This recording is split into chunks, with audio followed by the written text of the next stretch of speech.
Nesse momento, fará uso da palavra o presidente do Inmetro, Marcos Heleno Gerson.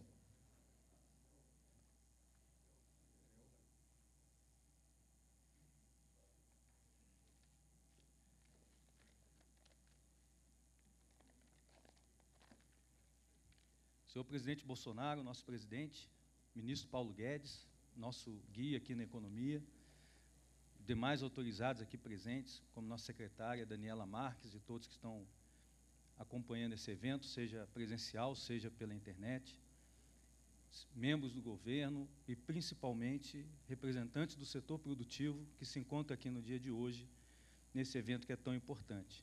Senhoras e senhores convidados. Vou fugir um pouco de script que costuma acontecer na cerimônia, a pedido do próprio presidente, que me orientou que eu passasse um pouco do filme do que aconteceu com o Inmetro nesses 2 anos.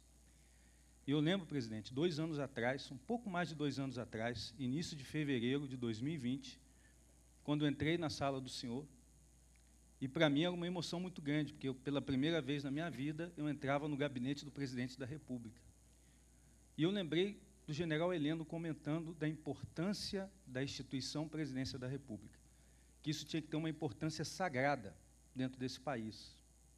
Ela é o símbolo de um dos símbolos de união que nós temos. E quando a gente vê a instituição Presidência da República tão atacada, isso fala no coração de todos nós. E eu conheci o presidente nesse dia. E é importante que eu diga isso, para se saber como esse governo é montado. Então, nesse dia, com o currículo meu na mão do presidente da República e com o ministro Paulo Guedes, o presidente conversou comigo sobre o Inmetro e mostrou as preocupações dele, o que chegava na mão dele. Porque esse é um governo que escuta. As pessoas foram ao presidente da República e levaram uma série de reclamações. Ele conversou comigo sobre taxímetro. Então, tinha uma portaria do Inmetro que obrigava os taxistas a trocar o taxímetro, junto com a instalação. Qual o custo disso para o taxista? O presidente estava preocupado com isso, queria que visse isso. Ele falou de cronotacógrafos, que estava em gestação no Inmetro, uma portaria que obrigaria, na adoção de um determinado dispositivo, que a calibração desses cronos fosse anuais, e não 2 anos, como é no Brasil e em todos os lugares do mundo. Só no processo burocrático seria mais R$400 para um dono de um caminhão. Falou de outros temas, falou de bomba de combustível e tantos outros, mas havia uma preocupação do presidente em dar uma nova direção para o Inmetro, e esse foi o tom da nossa conversa. Saí da sala, preocupado, tentando entender a situação, e fui olhar o que é o Inmetro, que a gente tanto vê, mas o que é realmente o Inmetro? O Inmetro, ele nasceu no mesmo ano que eu, presidente, então nós somos contemporâneos, 1973, e ele nasceu numa política de Estado.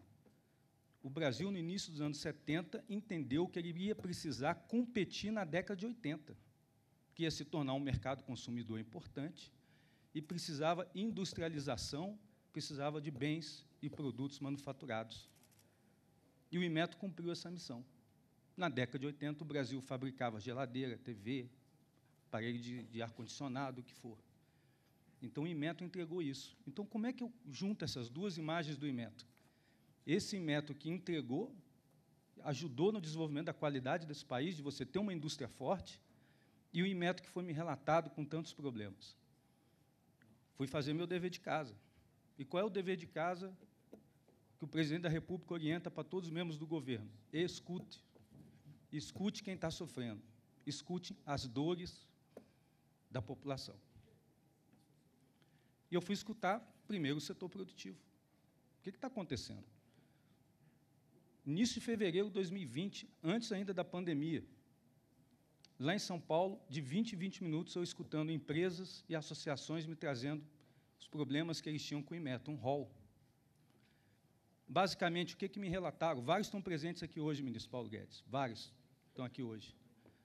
Que os regulamentos estavam defasados, que os regulamentos não impediam a inovação de produtos. Você não podia fazer um produto novo, porque senão você fugia da regra do Inmetro e não conseguia aprovar, ia cair numa burocracia de 7 anos para fazer uma modificação no regulamento ou produzir um regulamento novo. inibição, regulamentos completamente não tinham mais razão de existir, mas estavam lá no estoque regulatório do Inmetro, você não sabia que regulamento deveria cumprir, demora nos processos, burocracia, desconfiança, o que pode estar por trás desse regulamento? Isso tudo me foi relatado.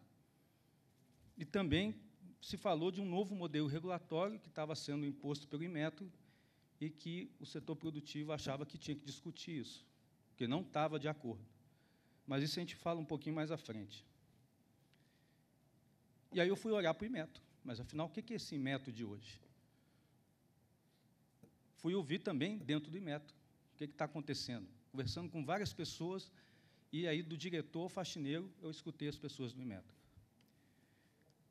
Problemas de falta de recursos, problemas de sucateamento de várias estruturas ao longo do ano, uma deteriorização do próprio Inmetro, mas, sobretudo, um problema que o presidente aponta há muito tempo e que foi um dos temas da campanha, a ocupação de cargos públicos por outros critérios e para defender interesses particulares.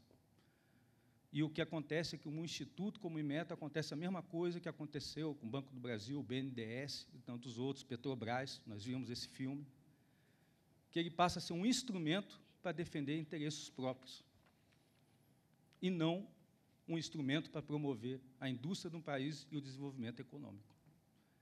Então, o Inmetro foi utilizado como um instrumento dentro de tudo que nós vimos nas últimas décadas. Só que, por outro lado, dentro do Inmetro, eu encontrei pessoas altamente capacitadas e comprometidas. E eu digo isso de boa parte dos servidores de Inmetro, eu digo de coração. O que eu vi nesses 2 anos foi dedicação e querer fazer a coisa certa. O que o pessoal precisava era de direção, precisava de comprometimento da própria direção do Inmetro. Então, acho que é um direito de um servidor público que ele seja liderado por quem está comprometido, quem queira servir ao país, e não se servir do país. E é isso que atrapalha tantas coisas e que impede esse país de realizar a sua grande vocação. Então, tive instrumentos para poder trabalhar, tratar de todas essas questões que o presidente levantou. Revisamos a portaria do taxímetro. O que o Inmetro estava fazendo? Ele estava desenhando a solução e colocando dentro do mercado. Todo mundo tem que fazer isso. Não, mudamos. Agora, quem fabrica taxímetro, quem instala, pode propor a solução, nós vamos avaliar, atinge os requisitos, vamos seguir. É esse o espírito da Lei de Liberdade Econômica, esse o espírito dos princípios que nós estamos trazendo na administração dentro desse governo. E hoje é um dia muito importante. Aí eu volto rapidamente à questão do modelo regulatório. Uma das pessoas que está aqui nesse auditório hoje comentou comigo, na época, que ele não tinha condição de dizer se o modelo regulatório que estava sendo proposto pelo Inmetro era bom ou ruim, porque ele não entendeu. Um dos principais industriais desse país, ele não entendeu o modelo regulatório que estava sendo colocado. Aí eu me preocupei, porque se ele não entendeu, como é que as pessoas vão entender nas ruas, nos comércios? Como é que vamos entender? E havia um princípio que eu achei muito perigoso quando eu li, me preocupou muito, porque ele partia do princípio que o Inmetro só regulamentava 20% do que deveria regulamentar.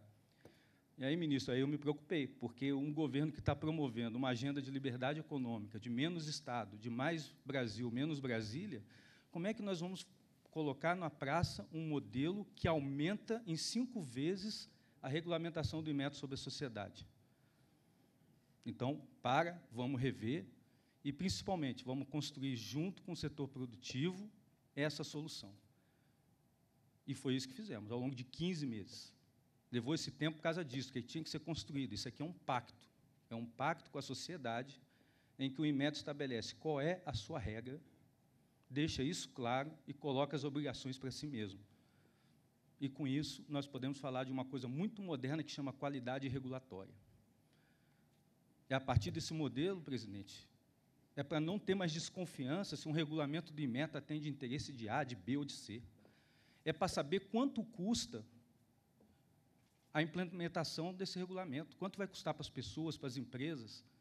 É avaliar risco, vale a pena o governo intervir nesse ponto. Está tudo isso como princípio do modelo. O que nós fizemos nesse modelo regulatório foi trazer os princípios da Lei de Liberdade Econômica para o centro dele. E a preocupação que a nossa indústria tem com a indústria 4.0, que está aí na nossa porta, e se a gente não tiver essa alavancagem de qualidade, a gente não vai conseguir competir. Então, finalizando essas palavras, o modelo regulatório do Inmetro, ele é o primeiro modelo formal instituído pelo Inmetro. Então, é um instrumento de governança e de responsabilização do próprio Inmetro da sua atuação. É uma garantia para o futuro que determinadas coisas não vão acontecer mais, que cada brasileiro vai estar representado na forma de regulamentar do próprio Inmetro. E, com isso, nós vamos ter produtos de mais qualidade, mais valor agregado. E, quando isso acontece, você precisa de produtividade, você precisa de melhor mão de obra, melhores condições, e, com isso, melhores salários, melhor renda, que é um dos problemas que a gente tenta enfrentar. A renda média desse país pode crescer e deve crescer através do investimento na qualidade. Então, com esse modelo regulatório, a gente quer ajudar a criar um ciclo virtuoso e, principalmente, nesse momento, dar uma das bases para a reindustrialização do nosso país. Obrigado.